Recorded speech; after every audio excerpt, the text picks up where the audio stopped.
चलिए बिस्मिल्लाहिर्रहमानिर्रहीम। आपको आवाज़ आ रही है और आपको स्क्रीन भी नज़र आ रही है।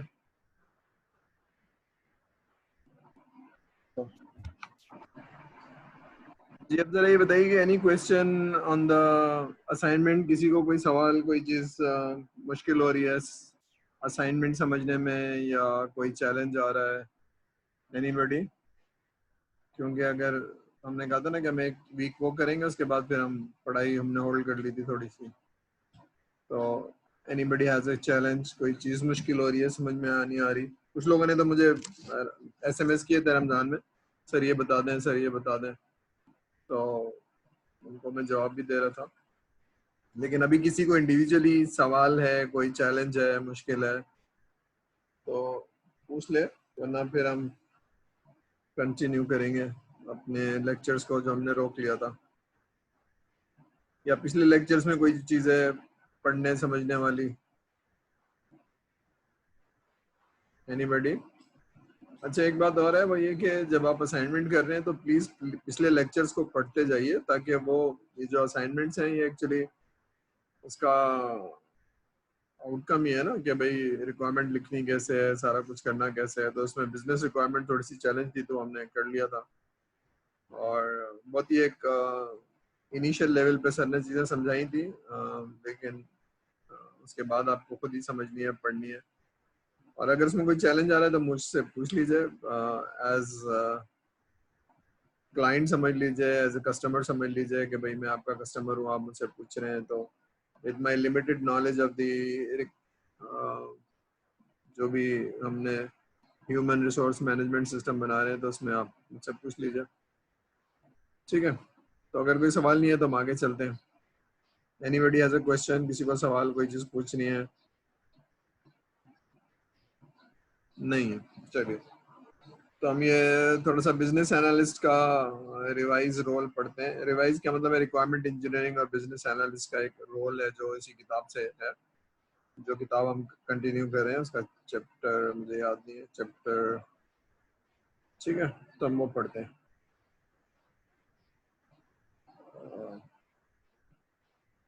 ठीक है, ये चैप्टर 4 है जनाब। बिजनेस एनालिस्ट होता क्या है? तो बिजनेस एनालिस्ट के रोल को हम थोड़ा सा देखते हैं। हम ये देखना चाहेंगे कि जो कुछ हमने पढ़ा है इसमें क्या चीज़ हमने सीखी है, क्या चीज़ नहीं सीखी है। तो दूसरा ये भी है कि इमर्जिंग रोल है, तो क्यों है ये रोल, और इसमें क्या चीज़ सीखने वाली है, और बिजनेस एनालिस्ट करेगा क्या, कौन से स्किल सेट और कौन सी चीज़ है जो शायद अदर देन रिक्वायरमेंट इंजीनियरिंग हमें सीख लेनी पड़ेगी अगर हम इस रोल में जा रहे हैं। ठीक है, तो पढ़ लीजिए, बस मुझे 1 मिनट दे दीजिए।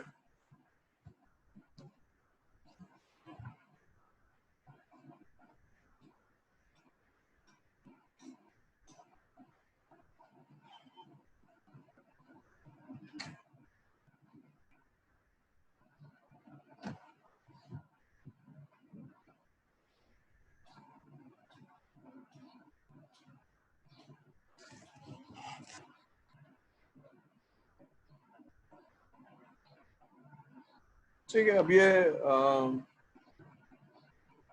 बस ये समझ लीजिए कि जो रिक्वायरमेंट इंजीनियरिंग है वो सबसेट है बिजनेस एनालिस्ट का। क्योंकि रिक्वायरमेंट इंजीनियरिंग में आपको रिक्वायरमेंट डेवलप करनी होती है, लेकिन बहरहाल डेवलप करने के लिए आपको डोमेन की नॉलेज होनी चाहिए और पीपल हैंडलिंग आनी चाहिए। ठीक है, तो अब ये क्योंकि जो कोर्स हम पढ़ रहे हैं उसमें डोमेन नॉलेज नहीं दी जाती है या पढ़ाई नहीं जाती है, किसी और कोर्स में कवर की जाएगी आपको बेस्ड ऑन योर। ठीक है, तो कंप्यूटर साइंस के अंदर कोई बिजनेस की नॉलेज अलग से नहीं दी जाती है। तो जिस कैरियर में आपको जाना चाहते हैं आपको वो सीखनी पड़ेगी। पीपल हैंडलिंग नहीं सिखाई जाती है, या यूँ समझ लीजिए कि peoples management probably management science का कोर्स है। ठीक है, तो रिक्वायरमेंट इंजीनियरिंग स्पेसिफिकली कॉम्बिनेशन है 3 चीज़ों का। रिक्वायरमेंट कैसे लिखनी है, मॉडलिंग कैसे करनी है। तो ये बस याद रखिएगा कि business analyst is a combination of 2 other skill set: requirement engineering, people handling and domain knowledge. ठीक है, तो अब इसको जरा पढ़ते हैं ताकि समझ में आए। Stakeholder analyst enable change in the organisation context. हमने, अगर आपको याद हो, अभी लास्ट लेक्चर में वो पढ़ा था,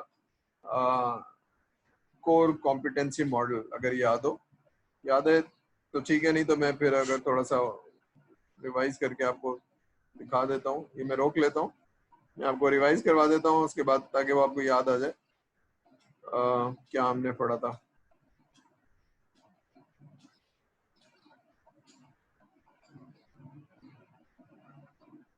ठीक है, तो ये वाली डायग्राम अगर आप, सॉरी ये दिख नहीं रही होगी,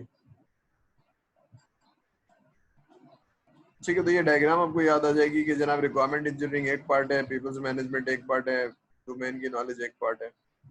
फिर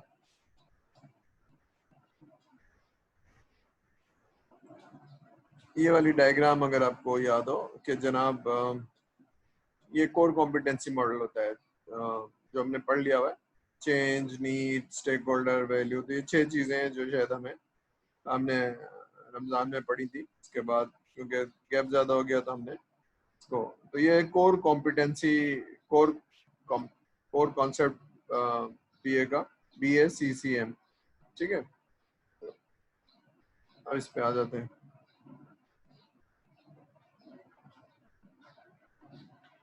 तो बिजनेस एनालिस्ट क्या करता है जनाब? बिजनेस एनालिस्ट डिफाइन करता है नीड्स को एंड रिकमेंड करता है सोल्यूशन टू डिलीवर वैल्यू। ठीक है, तो हमने ये पढ़ा है इन रिक्वायरमेंट इंजीनियरिंग के हिसाब से, और हमने ये भी पढ़ा है कि वैल्यू पर्सपेक्टिव क्या होती है, सारी चीजें। तो ये वो रिवीजन है। ठीक है, तो हम सर आगे चलते हैं। अब ये बिजनेस एनालिस्ट का रोल क्या होता है, मतलब what you are supposed to do. ठीक है, तो ये देखिए, ये हमने पढ़ा हुआ है। बिजनेस एनालिस्ट का रोल क्या है? Illustrate, analyse and document and validate the need of the project. ठीक है, तो जो प्रोजेक्ट के लोग हैं, इसमें आपको रिक्वायरमेंट को एनालाइज करना, याद है हमने मॉडलिंग की थी, हमने समझा था। तो जो कस्टमर बता रहा है उसको समझने के लिए हमने मॉडलिंग की थी या सवाल किए थे। अब जरा थोड़ा सा देखिए, अगर आप एक ह्यूमन रिसोर्स मैनेजमेंट सिस्टम बना रहे हैं, तो अगर आपको खुद नॉलेज नहीं है तो आप सवाल नहीं कर पाएंगे, एनालाइज नहीं कर पाएंगे, और जो कस्टमर बता रहा है उस पर डिपेंडेंट होंगे। ठीक है, तो इसका मतलब है एनालिसिस करने के लिए डोमेन की जितनी अच्छी नॉलेज होगी, जितना मैंने उसको डीप में स्टडी किया होगा, उतना अच्छा मैं सवाल कर पाऊंगा, उतना मैं एनालाइज कर पाऊंगा, उतना अच्छा डॉक्यूमेंट कर पाऊंगा। ठीक है, line number 2, B A serves as a principal interpreter. या इंटरप्रेटर का क्या मतलब है? इंटरप्रेटर वो होता है जिसको दो जुबानें आती हों, और वो टेक्नोलॉजी की जुबान भी समझे और बिजनेस की जुबान भी समझे। तो अगर आपको बिजनेस की जुबान नहीं आती है अभी फिलहाल, तो आपको हर टेक्नोलॉजी आती है। मॉडलिंग पढ़ी है आपने, DFD पढ़ा है आपने, स्विमलेन पढ़ी है आपने, फ्लो चार्ट पढ़ा है, और आपने यूज केसेस पढ़े हुए हैं, और आपने सॉफ्टवेयर इंजीनियरिंग पढ़ी हुई है। सॉफ्टवेयर इंजीनियरिंग में रिक्वायरमेंट डिजाइन डेवलपमेंट कैसे होती है, तभी आपका सारा फोकस टेक्नोलॉजी है। तो आप इंटरप्रेटर नहीं हो सकते अनलेस आपको डोमेन की नॉलेज हो। तो अगर आपने HR पढ़ा हुआ है, 6 महीने काम किया हुआ है, तो फिर आपकी रिलेटिवली टर्मिनोलॉजी और सारी चीजें। तो इंटरप्रेटर का क्या मतलब है? इंटरप्रेटर का मतलब है दोनों जुबानें आती हो, ठीक है ना, बिजनेस की भी और टेक्नोलॉजी की भी। तो ये मैंडेटरी हो जाता है। अब हम आगे फिगर का उसने रेफरेंस दिया हुआ, फिगर 4.1, तो नेक्स्ट पेज पे फिगर है। ठीक है, हम उसको देख लेते हैं कि वो क्या है। अब आप ये देखिए, लेफ्ट साइड पे जो लोग हैं वो बिजनेस के लोग हैं, राइट साइड पे लोग हैं जो टेक्नोलॉजी के लोग हैं, आप दरमियान में। तो बात समझ में आ रही है कि खाली बिजनेस एनालिस्ट नहीं है, एक्चुअली टीम है ये। बिजनेस एनालिस्ट के जो लोग हैं, इसको प्रोजेक्ट स्पॉन्सर जिसने बुलाया होगा, ये वो वाले लोग हैं जो रिक्वायरमेंट देंगे। ठीक है, ये वो वाले लोग हैं जो पैसे देंगे। और भी बहुत सारे लोग हो सकते हैं जो एज रिक्वायरमेंट देने वाले लोग होते हैं। तो ये बिजनेस के लोग हैं लेफ्ट साइड पे। राइट साइड पे कौन है? Project manager, development team, testing team. तो आपको टेक्नोलॉजी की भी लैंग्वेज आनी चाहिए, आपको बिजनेस की भी लैंग्वेज आनी चाहिए, तभी तो आप ब्रिज कर पाएंगे, तभी तो आप इंटरप्रेटर का रोल लेके आएंगे। ठीक है, ठीक है भाई। अब सवाल ये है कि पहले भी तो एक आदमी होता था जो रिक्वायरमेंट लेता था, जिसको हम सिस्टम एनालिस्ट कहते थे। तो सिस्टम एनालिस्ट को हटा के बिजनेस एनालिस्ट लाने की जरूरत क्यों पेश आई? कोई बताएगा क्यों पेश आई? एनीबडी?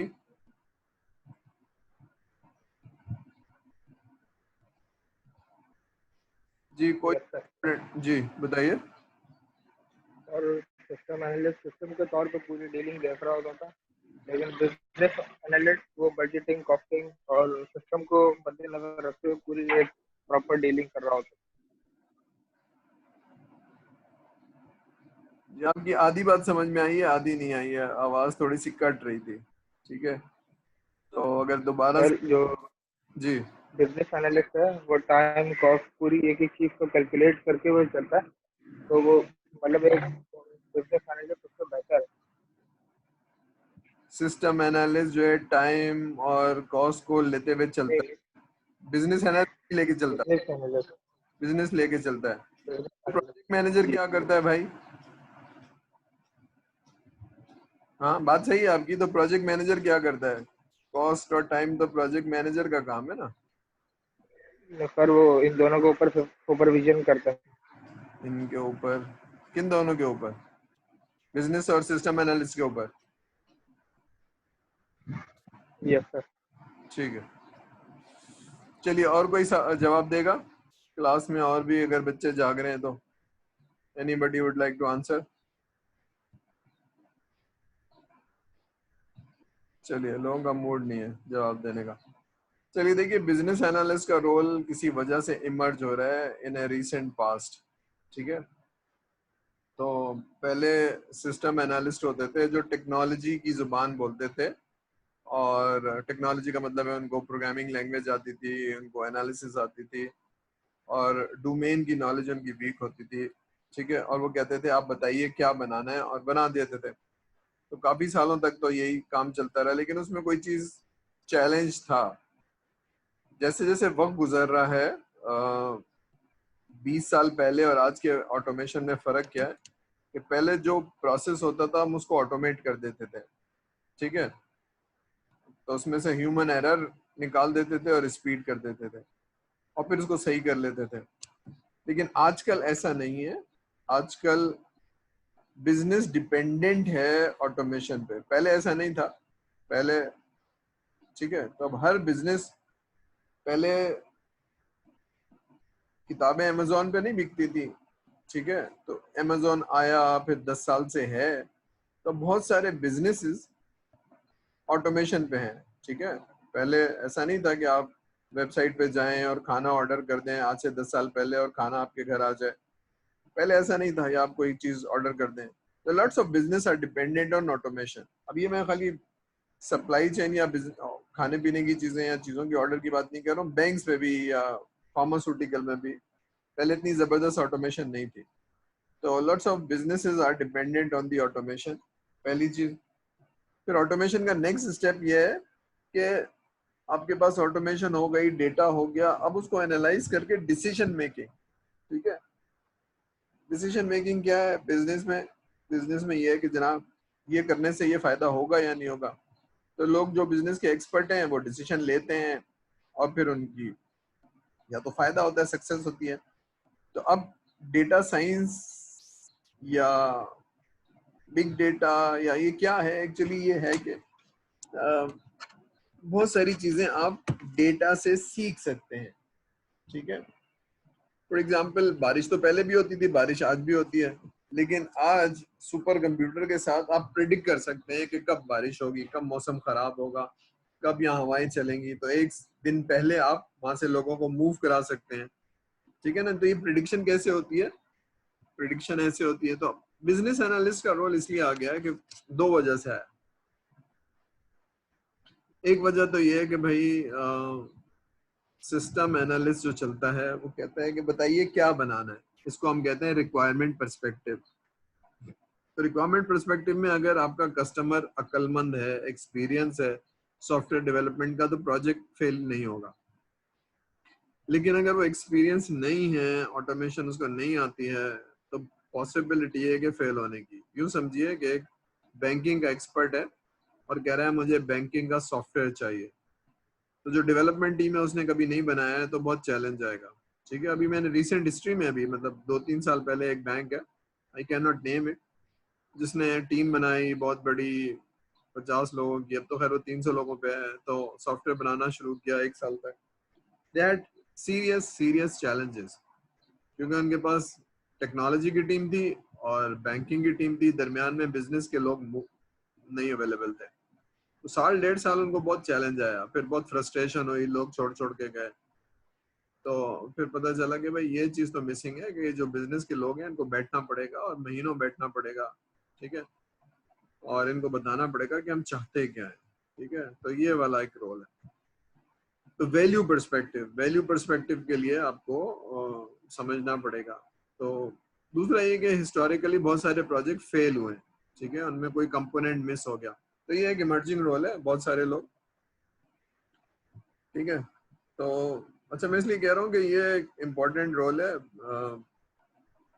और इसको सीरियसली अगर आप लेना चाहें तो ठीक है। इसमें बहुत सारे नाम हैं बिजनेस एनालिस्ट के लिए। रिक्वायरमेंट एनालिस्ट होता है, सिस्टम एनालिस्ट होता है, requirement engineer, requirement manager, application analyst, business system analyst. ये टर्मिनोलॉजी बहुत इस्तेमाल होती है, बिजनेस सिस्टम एनालिस्ट, ठीक है। तो अब ये सारी टर्मिनोलॉजी है एक्चुअली सिस्टम एनालिस्ट। अच्छा, बिजनेस एनालिस्ट का थोड़ा सा वो भी है कि इसका रॉन्ग मीनिंग भी आता है। एक दफा मैं इस्लामाबाद में था, ट्रेनिंग करा रहा था, कुछ लोग फाइनेंस के लोग आए मेरे पास कि आप बिजनेस एनालिस्ट हैं। मैंने कहा मैं हूँ। तो फिर उन्होंने कहा कि जी हमें बिजनेस की मॉडलिंग करनी है। मैंने कहा भाई मैं वो फाइनेंस वाला नहीं हूँ, मैं रिक्वायरमेंट वाला बिजनेस एनालिस्ट हूँ। तो ये भी थोड़ा सा मिसलीडिंग है कि बिजनेस एनालिस्ट से लोग समझते हैं कि आप शायद बिजनेस के चैंपियन है। तो मैंने उनको बताया कि यार मैं बिजनेस का चैंपियन नहीं हूँ, मैं रिक्वायरमेंट का चैंपियन हूँ। आई मीन नॉट चैंपियन, लेकिन मेरा I am certified business analyst. ये क्या काम करता है ये भी हम पढ़ चुके हैं, देख लीजिए क्या क्या काम करता है। कुछ को मैंने ब्राउन कर दिया है, रेड कर दिया था कि आपको,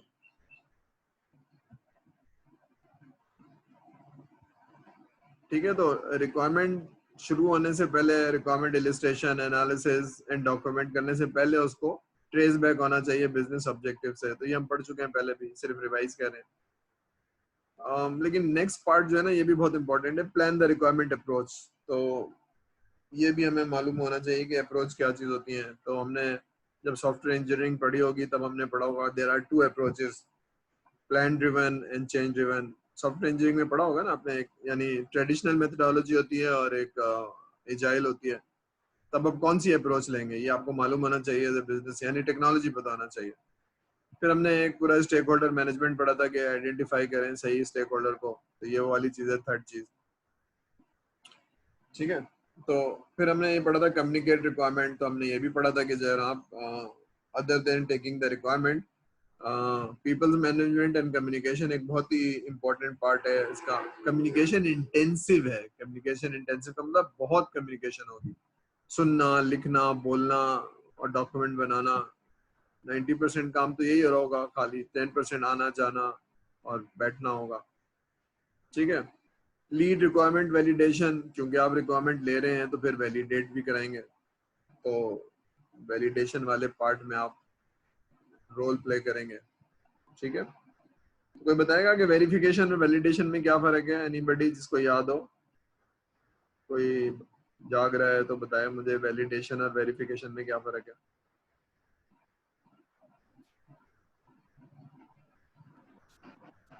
जी कोई बताना चाहेगा मुझे, क्योंकि मुझे आपकी से अंदाजा नहीं हो रहा कि आपको समझ में भी आ रहा है कि नहीं आ रहा, तो इसलिए मैं बार बार पूछ रहा हूँ।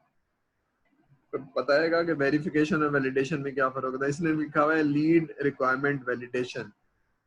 तो आप में से वो लोग जो क्वालिटी एश्योरेंस का कोर्स पढ़ रहे हैं वो जरूर बताएंगे उनमें से कि वेरिफिकेशन और वैलिडेशन में क्या फर्क होता है। भाई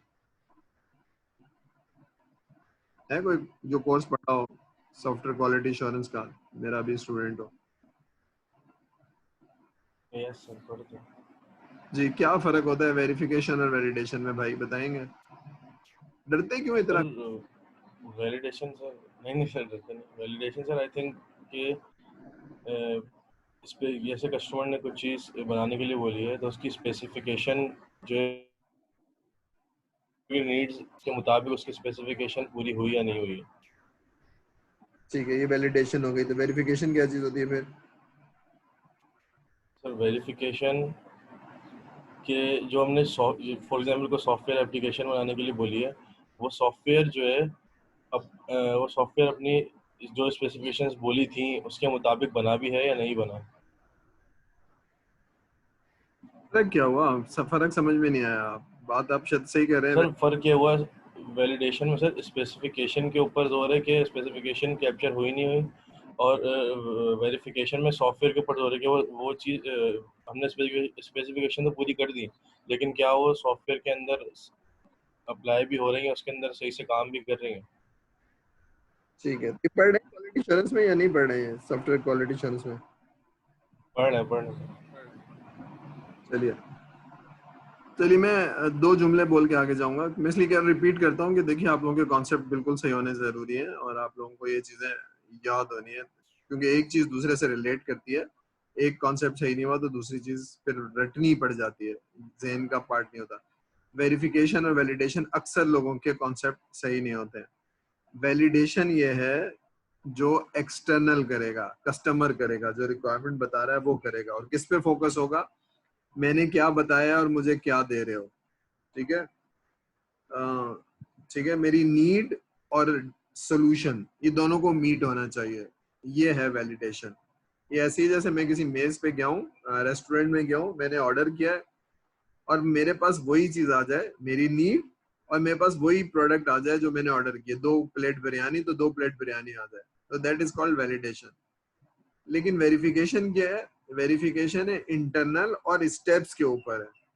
यानी वो जो ऑर्डर लेके गया किचन में, उसने बताया 2 प्लेट बिरयानी चाहिए, तो 2 प्लेट बिरयानी बनी, उस पर चीजें डली, तो वो वाला जो पार्ट है ना, डिलीवरी वाला पार्ट, स्टेप्स वाला पार्ट, ट्रेसेबिलिटी वाला पार्ट, टेम्पलेट वाला पार्ट, प्रोसेस वाला पार्ट, वो पार्ट वेरिफिकेशन है, इंटरनल है। ठीक है, तो ये दोनों चीजें एक दूसरे को कॉम्प्लीमेंट करती हैं। बनाने वाला जो पार्ट है वो वेरिफिकेशन है, और जो बन के प्रोडक्ट आ रही है वो मेरी नीड को मीट करती है या नहीं करती है। ठीक है, तो validation is on product and specification, but verification is not on specification, verification is on steps, template and processes. ठीक है, क्लियर है?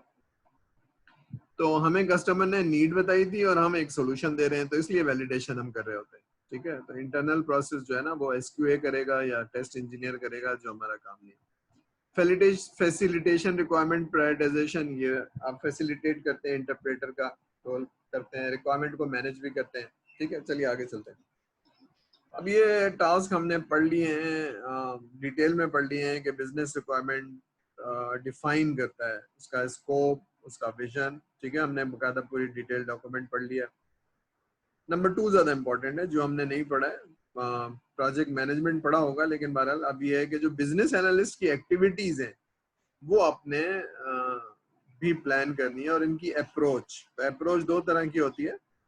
या तो ट्रेडिशनल अप्रोच होगी, रिक्वायरमेंट डिजाइन डेवलपमेंट, तो अगर आपकी ये वाली अप्रोच है तो फिर आपकी एक्टिविटीज डिफरेंट होंगी। आप शुरू में रिक्वायरमेंट ले लेंगे और डिजाइन और डॉक्यूमेंट बना लेंगे।